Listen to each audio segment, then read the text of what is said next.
បងប្អូនដែលកំពុងតែប្រើប្រាស់ទូរស័ព្ទដែរផងប្រកបជាបានជួបបញ្ហាដូចជាខ្ញុំមួយនេះហើយខ្ញុំនឹងដាក់បញ្ហាឲ្យបងប្អូនបានមើលតិចសិនបាទនេះគឺជាបញ្ហាមួយដែលមាននៅលើទូរស័ព្ទ iPhone ហើយមានបងប្អូនខ្លះទៀតដែលកំពុងតែប្រើហ្នឹងមិនទាន់បានជួបបញ្ហានេះទេប៉ុន្តែខ្ញុំបានធ្វើជាវីដេអូនេះឲ្យដើម្បីជាការចែកម្លែកដល់បងប្អូនអរគ្នានៅពេលដែលបងប្អូនបាន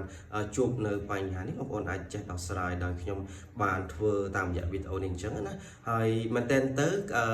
បញ្ហានេះវាមិនមែនជាបញ្ហានោះទេប៉ុន្តែវាគឺជាមុខងារសុវត្ថិភាពមួយនៅលើទូរស័ព្ទ iPhone ដែលខ្ញុំទើបតែបានជួបផ្ទាល់តែម្ដងហើយមុខងារសុវត្ថិភាពនេះគឺវាការពារទៅលើកែវភ្នែករបស់យើងនៅពេលណាដែលយើងមើលចិត្តទៅវាលោតតម្រង់បែបហ្នឹងអញ្ចឹងណាឥឡូវខ្ញុំមកឧទាហរណ៍ដល់បងប្អូនទាំងអស់គ្នាឲ្យបានមើលសិនអញ្ចឹងដើម្បីចង់ដឹងថា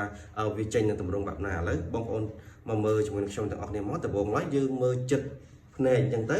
មុខងារហ្នឹងគឺវានឹង alert ឬក៏ load នៅមុខងារហ្នឹងឬក៏ជាបញ្ហាដែលបងប្អូនគិតថាជាបញ្ហាហ្នឹងវានឹង load មកតម្រង់បែបហ្នឹងបន្ទាប់វា load នៅតម្រង់បែបហ្នឹងហើយបើសិនជាបងប្អូនចុចអ្វីទៀតក៏អត់កើតដែរមានតែ lock sound ហើយនឹងចេញមកវិញទេប៉ុន្តែបើសិនជាបងប្អូន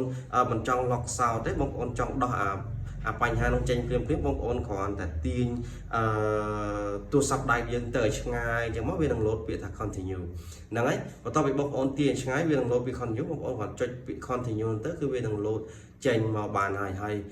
បើសិនជាបងប្អូនចង់ដោះមុខងារនឹងចេញឬក៏បងប្អូននៅតែបន្តនៅមុខងារនឹងដដែលបងប្អូនអាចដាក់បានហើយបើសិនជាបងប្អូនចង់អត់ចង់បានមុខងារទេចង់បិទមុខងារហ្នឹងបងប្អូនចូលមកតាមខ្ញុំមកខ្ញុំនឹងបង្ហាញដល់បងប្អូនអរគ្នាដើម្បីដោះនៅមុខងារចេញពីលើទូរស័ព្ទ iPhone ហើយយើងអាចធ្វើបាននៅលើ setting ទូរស័ព្ទដៃអញ្ចឹងណាឥឡូវចូលមកកាន់ទូរស័ព្ទដៃជាមួយខ្ញុំទាំងអស់គ្នាសិនមកឥឡូវបងប្អូនចូលមកកាន់ទូរស័ព្ទដៃហើយបងប្អូនទៅរកពាក្យថា setting ទូរស័ព្ទ iPhone អញ្ចឹងណាបន្តមកទៀតបងប្អូនចូលមកហើយបងប្អូន scroll ឡើងទៅលើបន្តិចដើម្បីទៅយកពាក្យថា screen time ហើយបន្ទាប់ពីបងប្អូនយកពាក្យថា screen time ហើយបងប្អូននឹងឃើញពាក្យថា screen distance ហើយបើសិនជាបងប្អូនឃើញទេបងប្អូន scroll ឡើងទៅលើបន្តិចមកហើយបងប្អូនចុចយកពាក្យថា screen distance ហ្នឹងមកហើយបងប្អូនគ្រាន់តែបិទមុខងារហ្នឹងទៅគឺមុខងារហ្នឹងវាលែង load នៅលើទូរស័ព្ទដៃរបស់បងប្អូនទៀតហើយនៅពេលណាដែលបងប្អូនមើលមកចិត្តអញ្ចឹងណាហើយបើសិនជាបងប្អូនអត់ចង់បិទទេបងប្អូននៅតែចង់បន្តនៅមុខងារនឹងដែរដើម្បីជាការដាស់តឿនដល់បងប្អូនអរគ្នាក្នុងការដែលពេលដែលបងប្អូនមើលចិត្តទៅវានឹងលោតដាស់តឿនបងប្អូនអរគ្នាថាបងប្អូនបានមើលចិត្តហើយអញ្ចឹងវាអាចធ្វើឲ្យឆាប់ស្វាំងភ្នែកឬក៏ឆាប់ខូចនៅកញ្ចក់កែវភ្នែកអញ្ចឹងណាបងប្អូនគ្រាន់តែទាញមកឆ្ងាយមកវានឹងលោតពាក្យថា continue បងប្អូនចុចទៅវានឹងបាត់ដែរប៉ុន្តែបើសិនជាបងប្អូនចង់បិទនៅមុខងារហ្នឹងបងប្អូនគ្រាន់តែធ្វើតាម